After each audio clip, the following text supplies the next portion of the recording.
แฟนกันนะครับเฮ้ยอยากข้ามรูปนี้ไปแล้วอ่ะแบบข้ามไปเลย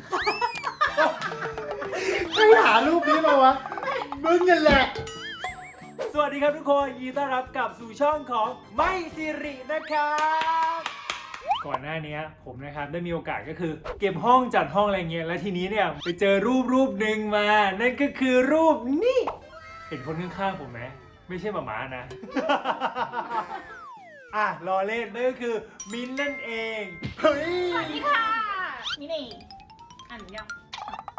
มึงเวอร์มาก ไม่ว่านะ ก่อนอื่นเลยเนี่ย ชุดวันนี้เหมือนในรูปเลย อันนี้คือเตรียมปะ อันนี้มีชุดอยู่บ้าน เตรียมอะไรเหมือนตรงไหน เป๊ะ ทำท่าตามภาพนี้หน่อย เอา เฮียต้องอย่างนี้ ไม่มิ้นเฮีย เฮียมี เฮี ชุ ย ดนิ้วเดียวนะเว้ย1 กับ 2มึงลืมอะไรอีกนิ้วนึงเนี่ย นิ้วกูล็อกไม้กับมิ้นเนี่ยไม่ได้มีกัน2คนพี่น้องนะ มีไม้มิ้นแล้วก็ มิกเป็นคนกลาง ที่รูปปัจจุบันมัน สูงกับผมแล้วอะเพราะว่าหลายคนก็อาจจะไม่รู้เนาะด้วยความที่ว่าปีของเรา2คนอะมันใกล้กัน มิกกับเฮียห่างกัน2 ปี แต่ว่า กับมิกอะ8ปะที่ห่างกับมิ เฮี ก ยห่างกับ 8 มิก8มิกห่างกับมิก6 โอเค เข้าเรื่องนะครับวันนี้เรามาดีแคปรูปสมัยเด็กกันนะครับผมมาดูกันว่าตอนเด็กๆเนี่ยเรามีความสัมพันธ์ที่ดีกันแค่ไหน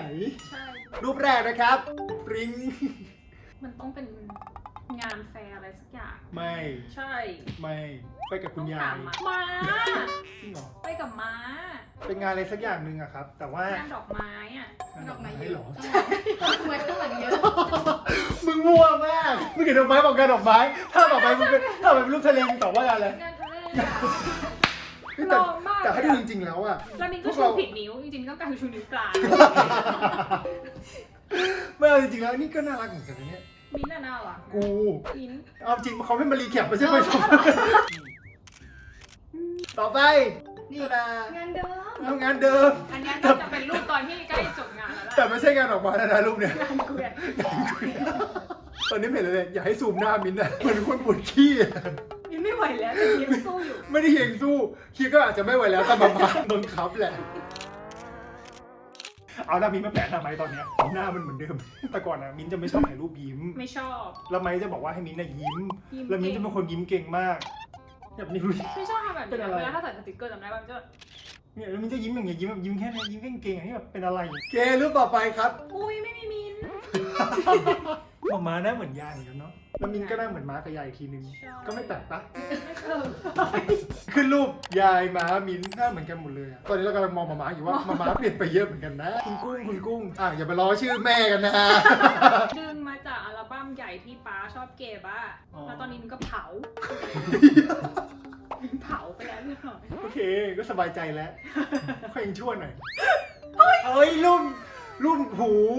เฮ้ยน่ารัก เนี่ย อะ กูถือขวดนมด้วย จริงๆแล้วผมมินล้นแต่เด็กเลยดูดิแบบ เป็นตรงเนี้ยเป็นแอ่งอะ หมาเลยเอาหมวกมาใส่ให้มึงกันลูกสาวหัวรัดอ้าย เหมือนเจ้าหญิงเลยอะ ไม่หรอก ไม่กูกำลังจะเตะมึง อ๋อ ที่ไหนไม่รู้แต่ให้เดาต้องไปงานเพราะนี่ใส่สูท สินทร สินทองกูต้องแต่งตัวเวอร์ขนาดนี้เลยเราอยู่บ้าน ใช่มึงกดออกดิ อยากโทรหาป้ามาเลยอ่ะเดี๋ยวเราโทรหาป้ามากันนะครับ มาดูกันว่า เฮ้ย สวัสดีครับ ป๊าม้าอยู่ในรายการ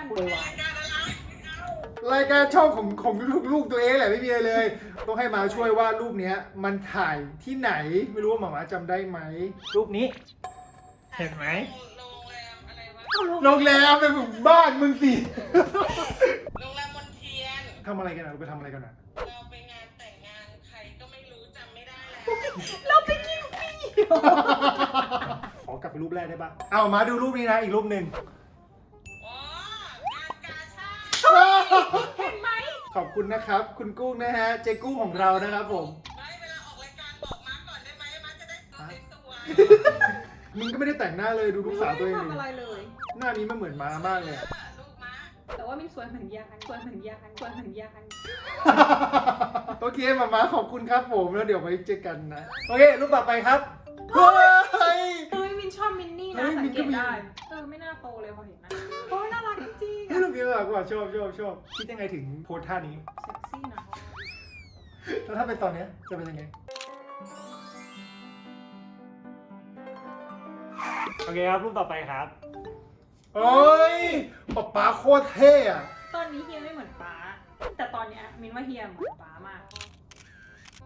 เห็นไหมป๊าตีป่ะทุกคนเขาป๊าคือจริง100%มาก็คือไทย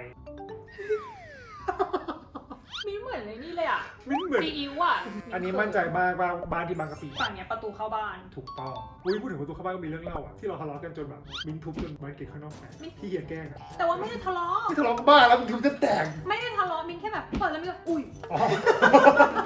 คือเรื่องมันเป็นอย่างนี้ทุกคนไม้อะเล่นแล้วก็คือขังมิ้นอยู่นอกบ้านแล้วเราอยู่ในบ้านมิ้นมันก็เลยทุบ อ๋อใช่นึกออก กระจ มาก หมุนก็ไม่ให้เข้ามินก็เลยแบบจะให้เปิดไงแล้วแบบไม่รู้จังหวะไหน มันแตก ไม่รู้ทำไมมึงทุบจะแตกอ่ะก็เสร็จแล้วพอแตกปุ๊บกูคลาย เออ กูคลายเลยกูคลาย แบบว่า เสร็จปุ๊บก็เลยไปหายายมิ้น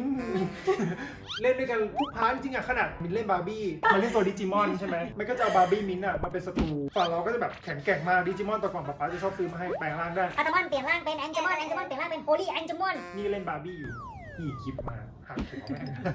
ชนะแล้วไอ้มิก เนี่ยน้องน่ารัก ตอนเด็กๆมิกน่ารักมาก ส่งรูปเนี้ยไปให้น้องแล้วมิกบอกว่ามิกตอนเด็กมิกน่ารักมากแล้วมิกก็พิมพ์มาตอนนี้มิกหล่อจริงๆน้องพิมพ์มาแบบนี้ มิกมันเป็นฟิลเลี้ยงง่ายอะ น่ารักอะ ทุกคนมันเป็นเด็กที่แบบไม่งอแงอะแต่พอโตขึ้นแล้วมันแบบ ติดเกม ติดเกม ไม่ได้ไม่สนับสนุนน้องนะเพราะเราโตขึ้นมาเองเราผ่านอะไรมามากกว่าน้องทั้งคู่เลยอะไม้กับมิ้นจะบอกมิกเสมอว่าทำอะไรที่ชอบอะทำไปเลยไม่ได้ว่าเลยขนาดติดเกมทุกวันเนี้ยมันคือประโยชน์ หา เขาเรียกว่า ตังค์นะน้องหาตังค์ได้จากการเล่นเกม มิกหาเงินเองตั้งแต่ตอนมิกม .1 ป่ะ มอต้น ม อะ ต้นเลย แล้ว มิ เป็ ก นหาแบบหลักหมื่น ใช่ หาเองจากการเล่น หา เกม แบบเทคโนโลยีมันล้ำสมัยไปปุ๊บแล้วน้องอะชอบในเทคโนโลยี สุดท้ายเอาสิ่งพวกนี้มากรอกประโยชน์ได้ ใช่ ฝากบอกไว้ตรงนี้แล้วกันนะว่าแบบไม่ว่าคุณจะชอบอะไรหรือคุณเห็นลูกหลานคุณอะไรเงี้ยให้เขาทำไปเถอะ จริง เอาจริง วันหนึ่งแล้วแบบมันก่อประโยชน์ได้จริง ให้ ๆ ลองผิดลองถูกไป คนเรามันจะไปบังคับให้ทุกคนแบบเดินเส้นทางที่แบบว่าไม่ใช่ตัวเองไม่ได้หรอกเฮ้ยลองจริง ๆ ช่องไมซิดิก็ มีสาระ นะน้อยหน่อยแต่ก็มี น้อยหน่อยเราก็มี อุ้ย โหต้องสอดเสื้อให้เหมือนกัน ไม่เป็นไร ก็ไม่เป็นไรแต่แค่เล่นน้ำอยู่แน่นอนหนึ่ง ชัวร์ แต่หูเขาเนี่ยแบบ ใช่ จัม เอ โบ้ อมินว่ามินก็มองหูอยู่ เขาชื่อว่าดัมโบไม่ใช่เหรอ ดัมโบโอเคก็จัมโบ้เป็นภาคไทยไง อ้าวเหรอ ดัมโบ ดัมโบเขาใช้ทับศัพท์จะไปเปลี่ยน Dumbo ชื่อเขาเขาชื่อว่าดัมโบไม่ใช่เหรอดัมโบ จัมโบ้จริงเหรอ ดัมโบ กูเรียกจัมโบ้มาตลอดก็จะเรียกจัมโบ้จัมโบ้ออนแอร์ใช่ไหมเขาก็เลยคิดว่าแบบมันเหมือนเงี้ยครับผม โอ้โหหมดกันเลยตั้งแต่ต้นคลิปมาจนถึงรูปนี้ เป็นฟิลเท่อะไรเนี่ย เฟียส มึงเครียดอะไร เฮ้ยไม่รู้ชื่ออ่ะรูปต่อไปได้เลยจ้ะไปดีกว่าเฮ้ยมินแค่หินถูก ไม่มึงจะจาม ป้ายอ่ะเขาบอกว่าห้ามนะ เขาป้ายว่าเขาเขียนว่า นักเรียนวิ่งหรือจุดๆบนก้อนหินเป็นบ่อนะ อย่างแรกเลยนะม้าเห็นป้ายหรือเปล่า หรือไม่ก็ม้าอาจจะเห็นแล้วแต่แบบเรียกม้าแบบถ่ายเลยแป๊บนึงไม่เป็นไรหรอกมั้งอะไรเงี้ยถ้าให้เดาสถานที่นะครับโรงเรียนพระมารดานิจานุเคราะห์แน่นอนเพราะว่ายูนิฟอร์มที่ไม้ใส่อะเป็นยูนิฟอร์มตอนไม้เรียนอนุบาลที่พระมารดา อุ้ย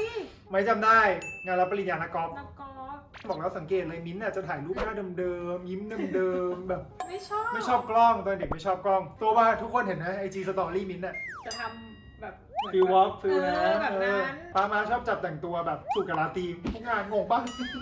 งานร้อยขนาดนี้ตอนเช้าใส่สุด เดี๋ยวเรามาลุ้นกันว่าจะมีรูปที่มิ้นยิ้มบ้างไหมดีกว่าก็ยังไม่ยิ้มทำไมรู้สึกเหมือนว่าเป็นฟิลโรงพยาบาล มิ้นอยู่โรงพยาบาล ภาพต่อมานะคะ มิ้นเป็นอะไรอ่ะ มิ้นผ่าตัดไง คือขึ้น2 อันพร้อมเลยแล้วกันนะปิ้ง ไส้สัก ไส้เลื่อน ไส้เลื่อนไส้ติ่งนั่นแหละแต่มิ้นผ่าตัดตั้งแต่เด็กแล้ว ใช่ ไม่เป็นไรนะผ่าตัดไส้เลื่อน ตั้งนานแล้วนานมากแล้ว เฮ้ย come on It's you? come on Yes come here No, Sunday mood. okay This is Davide my boyfriend the words that He's he's hearing right now I'm gonna put like a really nice picture of you here the next picture ไหม I think See I'm cute you so cute this is the you just same little smile this right is the now same event that mom just told us what is face พูดไทย ได้ พูดเกี่ยว งานเดิม งานเดิมอย่างที่โทรหามาเมื่อกี้เลย exactly the same อืม เฮ้ย เฮ้ยมินเริ่มยิ้มแล้ว เฮ้ยมันเป็นครูคิดว่า บางปูเฮ้ยไม่ใช่บางปูอะไรมีทะเลขนาดนี้วะ แบบหนึ่งเทียเราคิดอะไรกันเองบอกว่ามันจะต้องมีข้างหนึ่งที่เป็นหนึ่งอะคือเราทั้งคู่ทำแบบเนี้ย เฮ้ยเจ๋งว่ะเฮ้ยตอนนี้ใจเต้นแหลมคืออะไรวะ ไม่รู้ มิก อุ้ยอนุบาลวัน วัน นี้ ทิพย์พูดถึงวันทิพย์เลยนะ สิ่งที่ไม่นึกได้มีเพียงอย่างเดียว โจ๊ก ไม่ อ่ะ คุณยายที่ปั่นจักรยานไปส่งมิกทุก อุ้ย เช้า พูด แล้ แล้ว ว ไป จะ รับ ร้องไห้ใช่ ไม่เชื่อว่าโตมากับยายกับฟิลโตมากับพ่อแม่มันจะต่างกันจริงๆนะ มันจะเป็นฟิลที่ว่าคุณยายอ่ะจะรู้ว่าการเลี้ยงลูกอ่ะมันผ่านแล้วเป็นยังไง เขาจะมีอีกขั้นหนึ่งในการเลี้ยงหลาน ประมาณนี้ครับ มารูปถัดไป เฮ้ย เฮ้ย เริ่มรักกันแล้ว แต่ว่ามิ้นท์ไม่ค่อยชอบ ไม่ชอบถ่ายรูป ไม่ชอบมือเห็นป้านิ้วอีกแล้ว รู้อี เนี่ ก ย แล้วว่าจริงๆแล้วอยากจะอย่างนี้แหละว้าวชุดเดียวกับที่เป็นทะเลปะ ใช่ ฮะ มันอาจจะเป็นชุดเก่งก็ได้นะ โอเค รูปถัดไปครับ ไม้เรียนจบอนุบาล อยกถ่ยรูป 3 กับมัน มิ้นท์มากับราตรีเสมอนะเฮ้ยนี่โตขึ้นมาแล้วว่ะ เฮ้ย แต่อะไรที่กูเอะเลยคืออะไร ทำไมต้องมิกกี้เมาส์สลับชุดด้วย แต่ว่าชุดกูเนี่ย กูกับมิกแต่ก่อนชุดหนัง ทายังปะ เฮ้ย ใช่ แมลงตัวนั้นตัวนี้มีฤทธิ์มากแมลงตัวนี้แมลงตัวนี้กัน ไปเอามาจากไหนอ่ะ คือมินท์น่าสวยนะที่อยู่บ้านอ่ะ มินท์ไปไหนมาสักที่หนึ่งแน่นอน ฟิวเขินเหรอ อันนี้ที่ชานมิตรปะ ใช่ชันวิทย์ เฮ้ย น่ารัก ผิดเลยจ้ะดูแบบพัฒนาบุตร คือที่ไหนอ่ะ ทำท่านี้ ลมหายใจออกป้าไม่น่าใช่เลยแบบ โอเคครับรูปถัดไป อุ้ย โอ้เริ่มแล้วไง เริ่ม โกร โต ธ แล้วไง มินบอกแล้วมินไม่ถ่ายรูปกับมัน แล้วดูแฟชั่นของมินสกอนชอบใส่อะไรลัดติ้ว เดี๋ยวว่าแต่มิ้นเลยดูเฮียดิมอต้นแหละอันเนี่ย ปฐมเฮีย ตัดมอต้นแน่นอนหัวเกียร์แล้วอ่ะ เฮียไม่ใช่ปฐม ใช่ประถมจริงด้วย อยากข้ามรูปนี้ไปแล้วอ่ะแบบข้ามไปเลย ข้ามไปเจอใครหารูปนี้มาวะมึงนั่นแหละ หล่อแล้วนะตอนนั้นอ่ะใส่ ตอนนั้น เอ้ยเสื้อ เอ้ย เชิ้ต ฟีลแบบ โปโล เริ่มมีคอปกแล้วนะ ไม่ธรรมดาออกจากบ้านต้องแต่งตัวนิดนึง แล้วก็สมัยก่อนอ่ะมีเสื้อสีแดงเยอะเพราะว่าเป็นคนชอบ Power Ranger แล้วต้องเลือกเป็นสีแดง อุ้ยเบนเทนจากผอมๆอ่ะ ใส่อันนี้เป็น 3D แล้วไม่ยืนเฉยๆมันต้องแอน อันนี้ที่พัทยา มินเริ่มยิ้มได้แล้ว มินเริ่มแบบ เฮียม มั่น ปลา ใจ ย ในตัวเอง ไม่เริ่มมปลายมินก็ด้วยเนาะดูแลตัวเองกันมากขึ้น เฮ้ยอันนี้ สิงคโปร์ก็เป็นกระเช้าชิงช้าสวรรค์นะจำชื่อไม่ได้อ่ะแล้วจากเซอร์ซิมพาไปทั้งทริปเลย ใช่พ่อพระคุณ ก็ช่วงหนึงก็อยู่กับเซอร์ซิมมาตลอดอะไรเงี้ย มินว่าที่มินได้อิงด้วยอ่ะเป็นเพราะเขาด้วยนะเพราะเขาจะดูแบบซีรีส์ฟังเพลงแบบเขาเก่งนะเก่งภาษามากของคุณ เราได้ต้นแบบในเรื่องของความแบบ เรียกว่า mindset แบบฝรั่ง ที่ความมั่นใจ Western หน่อย ถ้าใครได้ติดตามไอจีของมินนะครับผมฟิงนะฮะ ติ มิ ด น ตาม ซิริ ได้นะคะ นะครับช่วงมัธยมอ่ะมินน่ะกลับบ้านมาปุ๊บมินจะมีพาร์ทในการฝึกภาษาอังกฤษของตัวเองเลย การที่คนเราแบบฝึกเล็กฝึกน้อยมาตั้งแต่เด็กอ่ะมันสะสมทำให้เนี่ยเป็นสกิลติดตัวแล้วสุดท้ายแล้วไงมันเอามาใช้ในการทำงานได้ ชีวิตประจำวัน ทุกอย่าง ได้ใช้ ได้หมดเลย ได้ใช้อืม เห็นไหมแล้วภาพตัดกันมาขนาดตอนที่ไมเรียนอยู่มหาลัยแล้วอ่ะไมยังแบบมินอันนี้คืออะไรอ่ะ ไม่แต่ว่ามันเก่งคนละแบบนะ ถ้าให้มินเรียนแบบเฮียเลขคำนวณอะไรเงี้ยมินทำไม่ได้ กูก็ทำไม่ได้เหมือนกัน ไม่แบบ ทุกคนมันมีความถนัดความชอบอะไรเงี้ยต่างกันหนึ่งเลยเราก็ไม่ควรไปดูถูกความชอบหรือความเนี้ยของคนอื่นเพราะทุกคนมีความถนัดในของตัวเองครับนั่นแหละอยากให้มิ้นฝากบอกแล้วกันทุกๆคน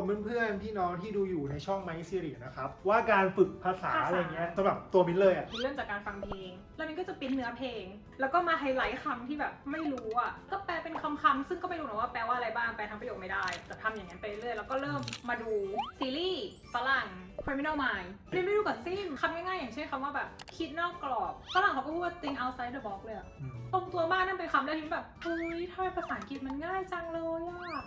แบบมินก็เลยดูมาเรื่อยๆแล้วก็แบบชอบดูแบบซับอะไรพวกเนี้ยแล้วก็ชอบไป Google พวกคำศัพท์แสลงที่ใช้ในชีวิตประจำวันแต่ถ้าแบบธุรกิจมากๆก็คงมาได้ในการทำงานมากกว่า อยากพูดเลยพูดไปเลย ไม่ต้องกลัวว่าผิดแกรมมา ใช่ ถ้าคนไทยยิ่งมาแบบวิจารณ์เราอะอย่าไปสนใจเลยเอาจริงๆนะแบบเขาไม่ใช่เจ้าของภาษาฝรั่งคนนั้นที่ฟังเองเขายังอาจจะไม่รู้สึกอะไรด้วยซ้ำต้องมีความอยากรู้อะอยากที่จะพัฒนาตัวเอง เพราะว่าสุดท้ายแล้วมันคือภาษาที่แบบ useful มาก โอเคจบไปแล้วนะครับสำหรับการรีแคปรูปสมัยวัยเด็กของพวกเราไมค์กับมินในวันนี้นะครับมีมิกด้วยอีกคนนึงเนาะก็ขอบคุณแขกรับเชิญวันนี้มากซึ่งไม่มีค่าตัวให้นะ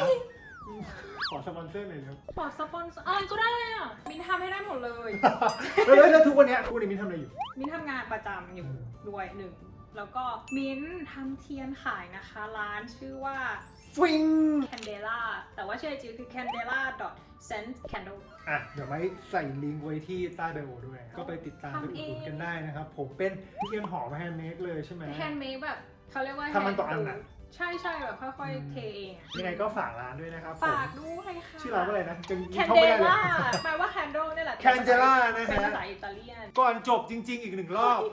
ขอเคลียร์หน่อยเถอะไม่ได้เป็นแฟนกันนะครับไม้สิริมิ้นท์สิรินะครับเป็นพี่น้องกันเนาะบังเอิญรูป IG มันคือทริปเดียวกันที่ไปเที่ยวกับเฮีย ถ้างั้นก็วันนี้นะครับผมก็คงลากันไปเท่านี้เนาะยังไงก็ถ้าใครชอบคลิปนี้ผมอย่าลืม กดไลค์กดแชร์กด subscribe แล้วก็กดกระดิ่งด้วยนะคะ แล้วเจอกันใหม่คลิปหน้านะครับผมกับช่องไม้สิริแล้วเจอกันใหม่คลิปหน้าครับผมกับช่อง เห็นป่ะ ได้สำหรับคุณลูกค้าครับผมที่ต้องการนะฮะ จ้างทั้งคู่ ได้หมด ได้หมดทำอะไรก็ได้มิ้นพูดจริงๆมิ้นทำหมดเลย สวัสดีเลยไวบิน